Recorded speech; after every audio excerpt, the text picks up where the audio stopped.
اسلام کیا ہے؟ اسلام مکمل ضابطہ حیات ہے۔ دنیا اور آخرت کی کامیابی دین اسلام میں ہے۔ ایک شخص تھا تو غریب لیکن انتہائی خوش بخت تھا۔ اس کا گھرانہ ایک بیوی، 5 بچوں، 2 بہنوں اور بوڑھی والدہ پر مشتمل تھا۔ اس شخص کی ایک پسماندہ علاقے میں سبزی کی دکان تھی۔ نہ تو اس کے پاس مال تھا کہ کسی اچھی جگہ دکان لے سکتا، نہ اتنے وسائل تھے کہ اس سے بہتر سامان رکھتا۔ اس کا گھر بھی بوسیدہ اور ٹوٹا پھوٹا تھا۔ مجازی طور پر ہی اسے گھر کہا جا رہا ہے، ورنہ صرف ایک کمرہ اور چھوٹا سا صحن تھا۔ سارا گھرانہ اسی ایک کمرے میں سوتا، بلکہ کچن نہ ہونے کے باعث وہ کھانا بھی اسی کمرے میں پکاتے تھے۔ جب وہ شخص شام کو گھر لوٹتا، اس کے ہاتھ میں سبزی، گوشت اور روٹیاں ہوتی۔ اس کے گھر والے خوش دلی اور خندہ پیشانی سے اس کا استقبال کرتے، اس کے ہاتھ سے سامان پکڑتے اور کھانا تیار کرنے میں لگ جاتے۔ ہر روز انہیں گوشت میسر نہیں آتا تھا۔ جب سیل اچھی ہوتی تو وہ گوشت خریدتے، ورنہ سبزیوں پر ہی گزارا کرتے۔ ان کے پڑوس میں اعلیٰ عدلیہ کے ایک قاضی صاحب رہائش پذیر تھے۔ وہ اس خاندان سے بہت متاثر تھے کہ یہ لوگ غربت اور تنگی کے باوجود انتہائی صابر و شاکر تھے۔ قاضی صاحب اکثر ان لوگوں کی مثال دیتے کہ میں نے زندگی میں ان سے زیادہ سعادت مند گھرانہ نہیں دیکھا۔ جب شام کو صاحب خانہ دکان سے لوٹتے ہیں تو سب گھر والے پرجوش انداز میں ان کا استقبال کرتے ہیں۔ اس موقع پر اکثر ان کے گھر سے حمد و ثنا کے کلمات کی آوازیں آتی ہیں۔ میری یہ خواہش ہوتی ہے کہ میں اس خوش نما منظر سے محفوظ ہو سکوں۔ پھر یہ لوگ کھانا تیار کرتے ہیں اور بڑے برتن میں ڈال کر سب مل کر کھاتے ہیں۔ ان کے کھانے کا اختتام بھی اللہ تعالیٰ کی حمد و ثنا اور مسنون دعاؤں پر ہوتا ہے۔ آخر میں یہ اپنے بوسیدہ لیکن صاف ستھرے بستروں پر بڑی خوشی اور قناعت کے ساتھ آرام کرتے ہیں۔ یہ کسی بڑے دنیاوی مال و متاع کے تمنا نہیں رکھتے تھے۔ ان کی صرف یہی خواہش تھی کہ صحت و عافیت کے ساتھ ان کی زندگی گزرتی رہے اور انہیں کسی انسان کا محتاج نہ ہونا پڑے۔ موسم خزاں کی ایک شام تھی۔ یہ لوگ حسب معمول اپنے سربراہ خانہ کے منتظر تھے۔ دروازے پر دستک ہوئی۔ ان لوگوں نے دروازہ کھولا تو سامنے 3-4 پولیس والے کھڑے تھے۔ ان کے ساتھ ایک ایمبولینس بھی تھی۔ پولیس والوں نے انہیں یہ افسوسناک خبر دی کہ صاحب خانہ ایک ٹریفک حادثے میں جام بحق ہو گئے ہیں۔ ہوا کچھ یوں کہ اس شخص نے شام کے وقت اپنی دکان بند کی، پڑوس میں قصاب کی دکان سے گوشت خریدا، ناڑبانی سے روٹیاں لی اور سبزیوں کا تھیلا گوشت اور روٹیاں لے کر گھر کی طرف چل پڑا۔ سڑک عبور کرتے ہوئے ایک تیز رفتار گاڑی نے اسے کچل دیا اور یہ بیچارہ موقع پر ہی جام بحق ہو گیا۔ اس دل خراش سانحے کی وجہ سے کرب و جوار کے لوگ بھی جمع ہو گئے۔ انہوں نے متوفی کی تجہیز اور تکفین کا بندوبست کیا۔ اگلے دن صبح کے وقت اس کی نماز جنازہ ادا کر کے اسے دفن کر دیا۔ سارے گھر کی کفالت کا انحصار اس اکیلے شخص کی آمدنی پر تھا۔ اب سب سے بڑا مسئلہ یہ تھا کہ گھر کیسے چلایا جائے۔ اس شخص کے سب سے بڑے بیٹے کی عمر 15 سال تھی۔ یہ ہائی سکول میں زیر تعلیم تھا۔ اس نے تعلیم کو خیر باد کہہ دیا اور اپنے باپ کی دکان کھول لی۔ زندگی پھر اسی روٹین سے گزرنے لگی، لیکن اب ان کی مسکراہٹیں غائب ہو چکی تھی، سب لوگ افسردہ رہتے، کھانا کھاتے وقت بھی اکثر ان کی آنکھیں بھیگی رہتی۔ اس گھر کی سعادت اس گھر کے محبوب کے ساتھ ہی دفن ہو گئی تھی۔ یہ انتہائی مشکل دن سست روی سے گزرتے رہے، یہاں تک کہ 3 سال گزر گئے اور بڑے بیٹے کی عمر 18 برس ہو گئی۔ ایک دن اچانک اسے حکومت کی طرف سے فوجی خدمات کے لیے طلب کر لیا گیا۔ والد کے بعد گھر کا سارا انحصار اسی لڑکے پر تھا۔ گھر والے پھر بہت پریشان ہوئے کہ اب کیا کرنا چاہیے۔ وہ سب سوچ بچار کرنے لگے، کیا دوسرے بیٹے کو اسکول چھڑوا کر دکان پر بٹھا دیا جائے؟ اسی صورت میں اس کی تعلیم کا کیا بنے گا؟ اگر وہ اپنی تعلیم جاری رکھتا ہے تو گھر والوں کا گزارا کیسے چلے گا؟ بہت زیادہ سوچ بچار کے بعد وہ اس نتیجے پر پہنچے کہ انہیں یہ گھر فروخت کر دینا چاہیے تاکہ اپنے بڑے بیٹے کی جبری فوجی خدمت کے عوض میں پیسے جمع کروائے جا سکیں۔ قارئین اکرام، یہ لوگ عراق میں رہائش پذیر تھے۔ وہاں یہ قانون تھا کہ ہر گھر سے ایک نوجوان کو حکومت زبردستی فوج میں بھرتی کر لیتی اور اس پر معاوضہ بھی کچھ نہ دیتی تھی۔ ہاں، اگر کوئی اس جبری مشقت سے بچنا چاہتا تو اس کے لیے لازم تھا کہ وہ سرکاری خزانے میں 4000 دینار جمع کروائے۔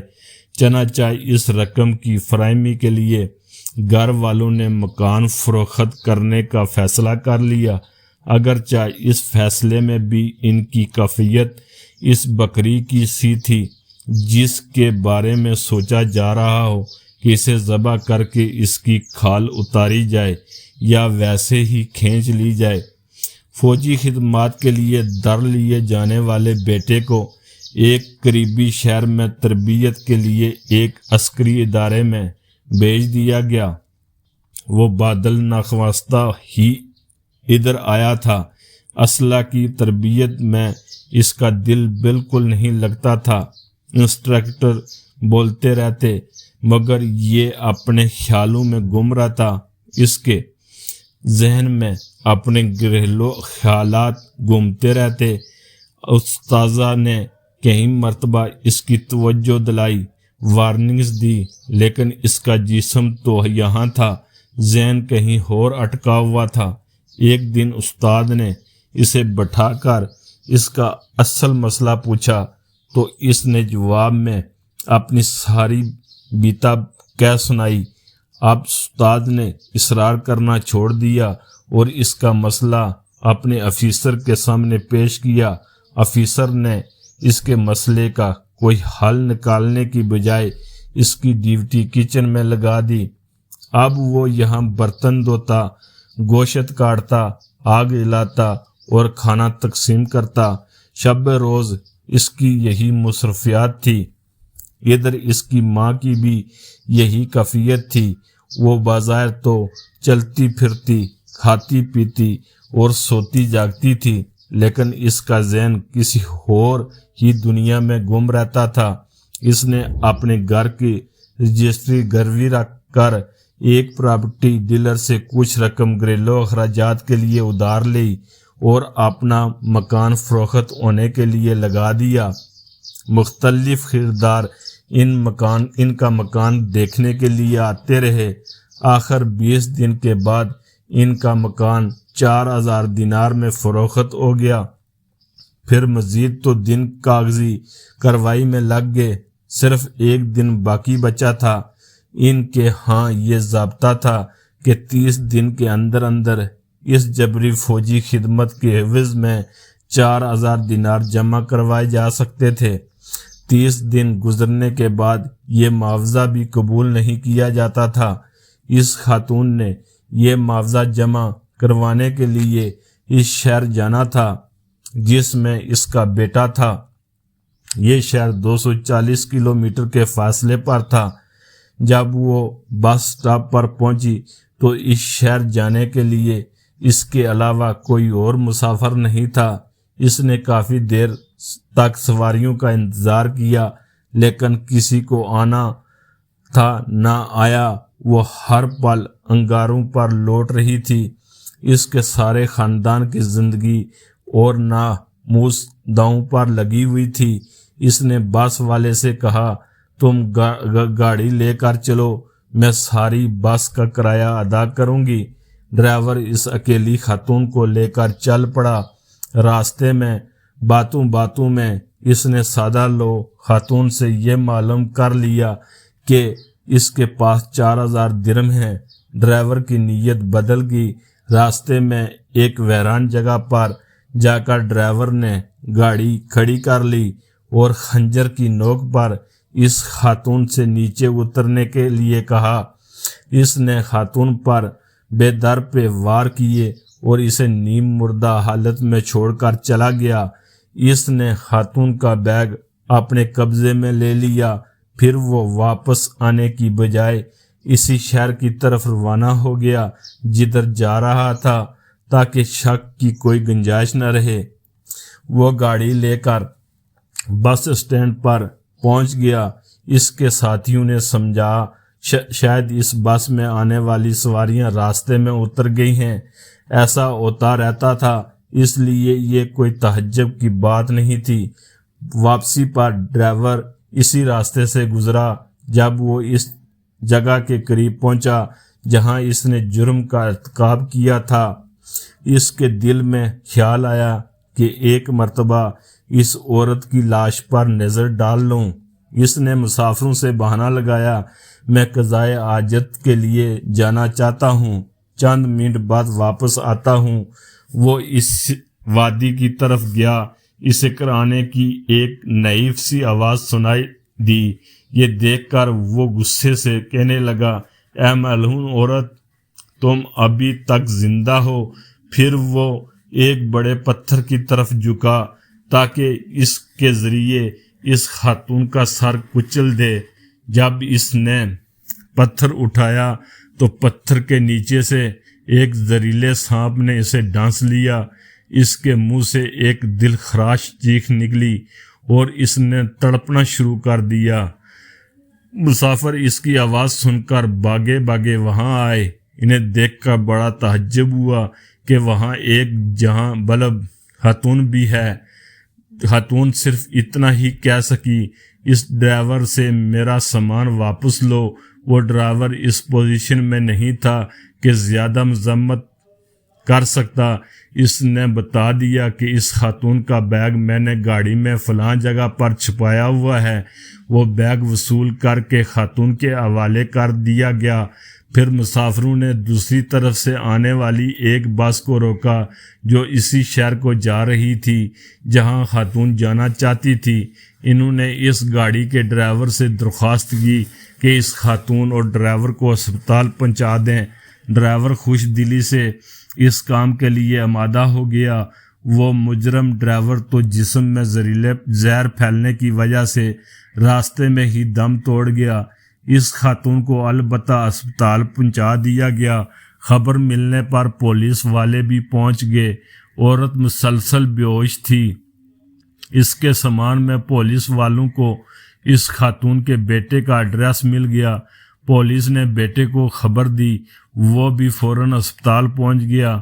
ڈاکٹر اس خاتون کو ہوش میں لانے کی سر توڑ کوشش کر رہے تھے کیونکہ زیادہ دیر بے ہوش رہنا اس کے لیے جان لیوا ہو سکتا تھا۔ اگلے دن اسے ہوش آیا۔ اس نے ہلکی سی آنکھیں کھولی، بیٹے پر نظر پڑی تو ماں کا چہرہ خوشی سے کھل اٹھا۔ اس نے اپنے بیٹے سے صرف اتنا کہا، بیٹا میں رقم لے آئی ہوں، جبری فوجی خدمات کا معاوضہ ادا کر کے فوری رخصت حاصل کر لو۔ پھر اس پر غنودی سی طاری ہوگی۔ لڑکے نے وہ رقم جمع کروا دی اور اسے اجازت مل گئی۔ اس خاتون کی حالت آہستہ آہستہ سنبھلنے لگی۔ ایک دن آیا کہ وہ اسپتال سے مکمل صحت یاب ہو کر فارغ ہو گئی۔ اس واقعہ کی شہرت ہر طرف پھیل گئی۔ اس واقعہ میں اللہ تعالیٰ کی قدرت کے کئی مظاہر تھے۔ ڈرائیور پہلی مرتبہ اس نیم مردہ حالت میں چھوڑ گیا۔ واپسی پر اگر ڈرائیور وہاں نہ رکتا تو شاید کسی کو اس خاتون کے بارے میں بالکل پتہ نہ چلتا، کیونکہ اس وادی کی طرف کوئی جاتا ہی نہ تھا۔ زہریلے اور موذی جانوروں کی وجہ سے چڑھاوے بھی ادھر کا رخ نہیں کرتے تھے۔ اس عورت کی آواز اتنی نحیف تھی کہ کسی کو سنائی نہ دیتی۔ اگر ڈرائیور سانپ کے ڈسنے سے اتنی زور سے نہ چیختا تو کوئی اس عورت تک نہیں پہنچ سکتا تھا۔ اگر اس عورت کو اسی شہر میں جو اس کی منزل تھی نہ پہنچایا جاتا تو وہ اپنے بیٹے تک نہ پہنچ پاتی۔ اگر اسے چند لمحوں کے لیے ہوش نہ آتا تو وہ اپنے بیٹے کو یہ نہ بتا پاتی کہ رقم کا انتظام ہو گیا ہے۔ نتیجتاً اس کے بیٹے کو جبری فوجی خدمات سے رہائی نہ ملتی۔